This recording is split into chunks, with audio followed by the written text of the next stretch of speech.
Coach, very difficult game in the end. This coach you shared. What's your take on this game? Well, first of all, I think it's a positive point. It keeps our rivals that sort of arm's length away. It's like if ever you're in a tough fight with tough opponents, which we have 5 or 6 tough opponents in the top 6 of the league, a good strategy is to keep them at arm's length. And so a 5-point gap going into the international window, I think that's good.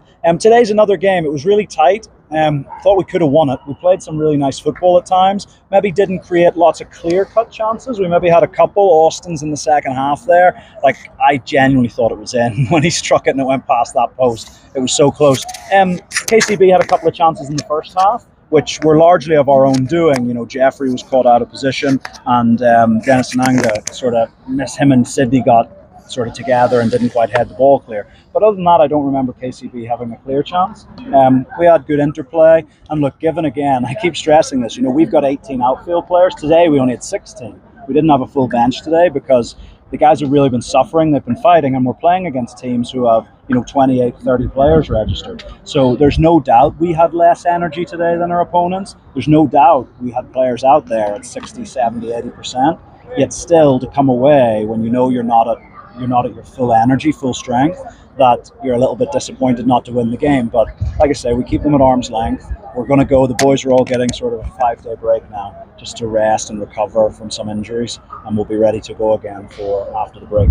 Coach, the new players, do you have a breakthrough yet in the decision? Waiting. I've left it to people who are better placed to do that, and I've just sort of said to them, look, tell me when we've got a breakthrough. So I'm just waiting. But the little bits of information are all positive, but I've decided to focus on what I can influence, which is a group of sort of 20 men who come out and give everything they can, out here on the pitch and get another good result. How frustrating is it for you to train with the players in clinicals to get to kind of Well, look, I learned long ago, if you focus on things that you can't change, that you personally can't influence, you're going to get very stressed in life. So for me, I just look at the guys who I know are available, and we go to work with them.